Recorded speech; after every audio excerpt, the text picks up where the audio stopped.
The supreme, profound, and sublime Dharma is difficult to encounter in a billion eons. Now I see it, hear it, receive it, and kept it. I vow to attain the true meaning of the Tathagata. In order to liberate all sentient beings, let us generate the supreme bodhicitta. The second stop, beginning from the 22nd of June till 29th of June. We arrived in Boulder. After the journey to Hawaii, we set off for the next stop, which is the Vajradhatu Shambhala Center in Boulder, Colorado. On the afternoon of June 22nd, on that morning, actually, Phuntsog Rinpoche granted the empowerment of Vajrakilaya, and then he went to the park and a few different places, and then we flew from Hilo International Airport to Honolulu International Airport for and 1 hour over layover, and then proceeded onto our flight to San Francisco. The time could be a little bit different. 5 hours later, it may be 5 or 6 hours or so, we arrived at San Francisco International Airport. We flew overnight and arrived at the break of dawn. It was then the 22nd of June. When we departed, it was the 21st of June. And then we took a brief break over there. According to Gyatso Rinpoche and his secretary, the secretary said that we stayed there for a little bit longer, but according to my notes, it was shorter. I remember that we had a meal there, and I think I've mentioned in one of my classes that when we were having the meal, Phuntsog Rinpoche was all teared up and saying that the blessings of the three jewels is incredible and unfathomable. The great kindness from Shakyamuni Buddha, it is really because of that we are able to receive such offerings even at a foreign country. I initially wanted to write it down, but then thought maybe the Westerners wouldn't be able to accept it. And thinking that, well, we hosted him, why is it that the blessings of the Buddha? For that reason, I didn't write it down.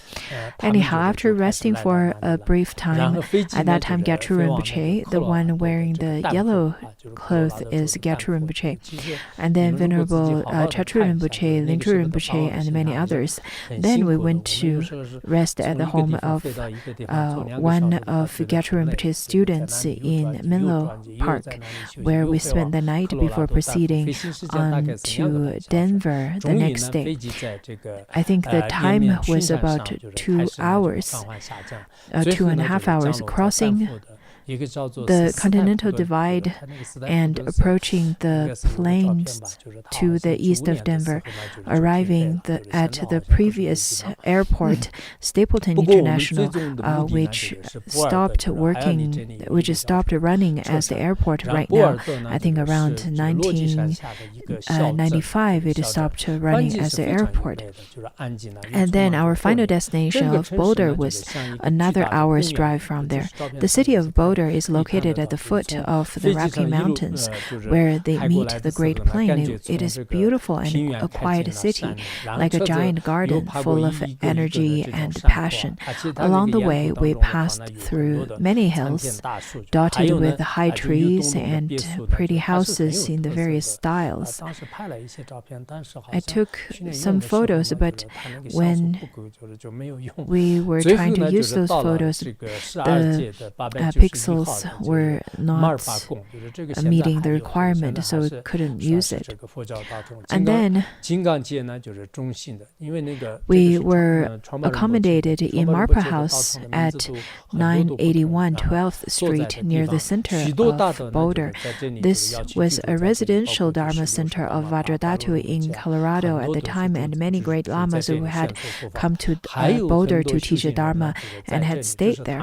Many practitioners were also living there in order to fully engage themselves in Dharma practice. They had renounced their hometowns and careers in order to live a simple and meaningful life in the Vajradhatu Sangha community. All of this was due to the great kindness and personal charisma of Chogyam Trungpa Rinpoche, who established Vajradharma and Vajradhatu and attracted many Americans, young and old, to the Dharma path. This was truly an amazing and influential event some 50 years ago. Vajradhatu later became well-known internationally, international organizational, and eventually included more than 100 meditation centers for several residential retreat centers in America and Europe. While in the past, I think those numbers were much larger, similar to what we had as well, isn't it? We had more centers, but now we had none. At a period of time, we had lots of people to listen to Dharma classes, and then we had lots of study centers, but now none of them is left, but this is really life. This is impermanent and how people are.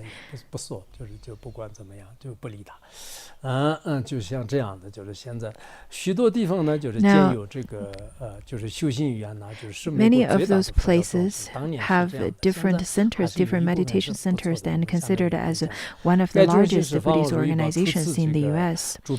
One of the main organizations that invited His Holiness Phuntsok Rinpoche was the Shambhala Center, was Vajradhatu. So Vajradhatu provided us with great assistance in applying for visas and getting approval for traveling abroad from both the U.S. and Chinese governments. And for that, Phuntsok Rinpoche had thanked them many times, because if we were to only rely on our own power, it probably won't become this trip probably won't become true. This time, as scheduled, Phuntsok Rinpoche would stay 6 days in Boulder and give Dharma teachings to different groups of people. So that was the 22nd. And then on the 23rd, and according to this book, is 24th, Phuntsok Rinpoche went to Karmazo Meditation Center, where a grand Dharma assembly was held, and many great masters, monastics, lay Buddhist practitioners, as well as non-Buddhists, were gathered together to receive Phuntsok Rinpoche's teachings. In the stately hall, Phuntsok Rinpoche was seated on a well-adorned throne, and the host speaker introduced him to the audience by saying, His Holiness Phuntsok Rinpoche is an unsurpassed scholar and enlightened master of great accomplishments in today's land of Tibet. While nowadays, it seems that even in the West, they would say that he's a great accomplished master, unsurpassed scholar. He has perfected the Mahayana and the Tantrayana teachings in the 4 schools of Tibetan Buddhism. He is the embodiment of all the Buddhas. Just by hearing his speech or seeing his face with pure faith, one will be able to shut the door of the 3 lower realms. Such an auspicious opportunity for us to be able to meet him in person indeed resulted from the tremendous amount of merit accumulated in our many lifetimes. And then, in accordance with the preference and capacity of the audience, then Phuntsok Rinpoche gave the following teachings.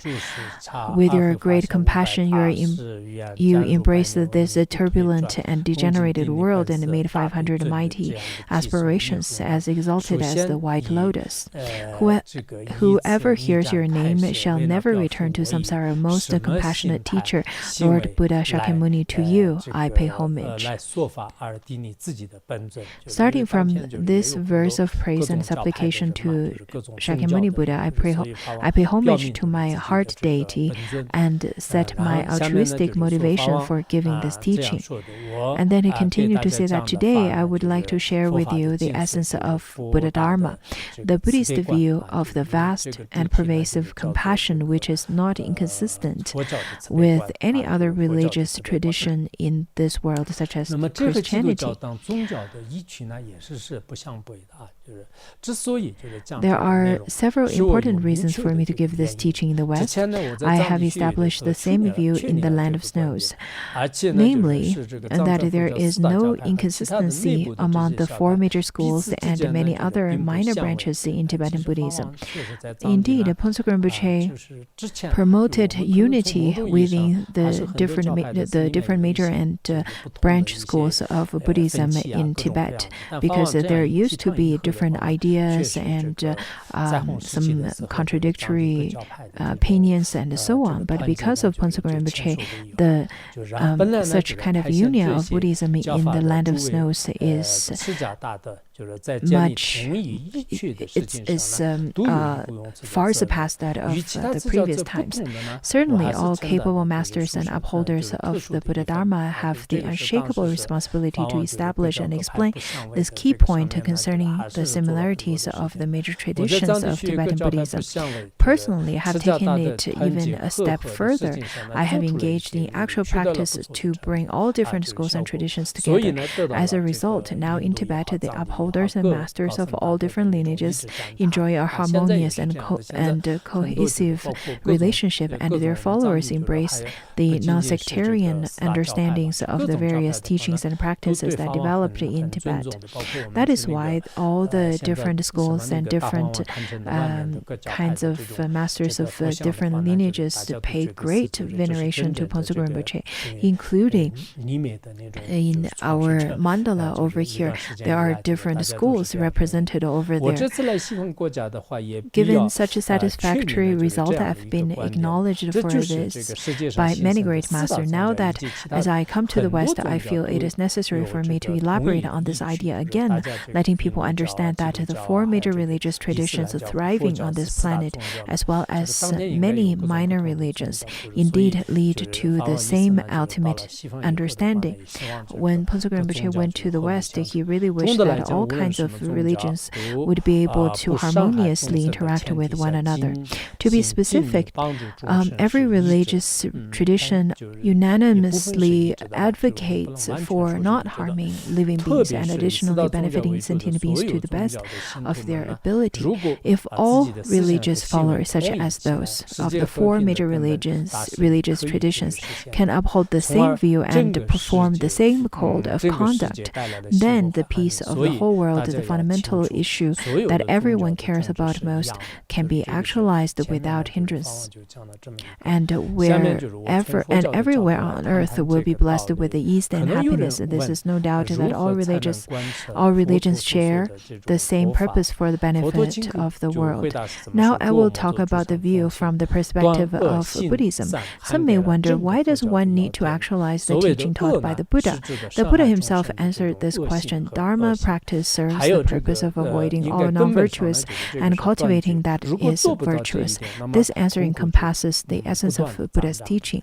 Non-virtue refers to any negative thought or deed that may bring harm to oneself or others, and therefore should be fully abandoned. If not, one will cause more and more sufferings to both self and others. Virtue refers to whatever can be done to benefit self and others, either physically or mentally.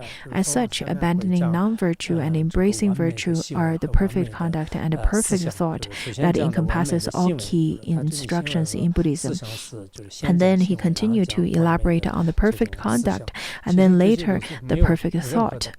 Phuntsok Rinpoche didn't prepare for these classes, by the way, and we can see that his teaching is indeed really meaningful. Some of you beginners or people of different religious background or different different backgrounds in Buddhism, different schools of Buddhism and so on. You can listen to it and contemplate upon it. Perfect conduct in Buddhism can be carried out through the practice of the 6 paramitas. The first one is generosity. Generosity means to dedicate your body, possessions, and all roots of virtue accumulated in the past, the present, and the future for the benefit of all sentient beings. Some may ask, well, must I give away my body, my possessions, and my virtues all at once? I'm afraid nowadays nobody in this world is capable of doing this. And because one does not have such capacity, this is all the more reasons to follow the teaching in Buddhism, in Buddhist scriptures, and cultivate a practice stage by stage. As your mental capacity becomes stronger, then you can make greater offerings to others.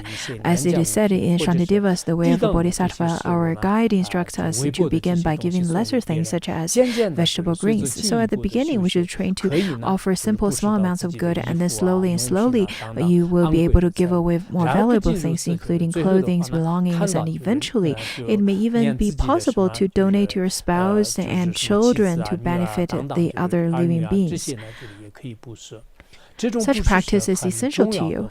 As the Buddha taught, if you hold the thought, if I give this away to the others, what will be left for me to enjoy? Such kind of self-centered thought of considering only personal benefit would lead you to be reborn in realms of hungry ghosts, and the behavior based on such thought is inferior. On the contrary, if you think that if I enjoy this first, then what is left to give as an act of generosity to express towards the others, then that kind of consideration for the benefit of a sentient being will begin to lead you to higher realms. The conduct motivated by this consideration is wholesome and one that a dharma practitioner should perform. It is also stated in The Way of Bodhisattva. Learning about this virtuous practice and its opposite, namely non-virtue, you engage actively in the practice of generosity for the sake of peace and happiness for all sentient beings in their present and future lives, and then makes appropriate dedication prayers. If you persevere in this practice, eventually the stage of a noble being will be reached. With such a mindset, there will be no difficulty for you to give away your head or limbs in order to benefit others because you value generosity over self-cherishing. Let's stop here today.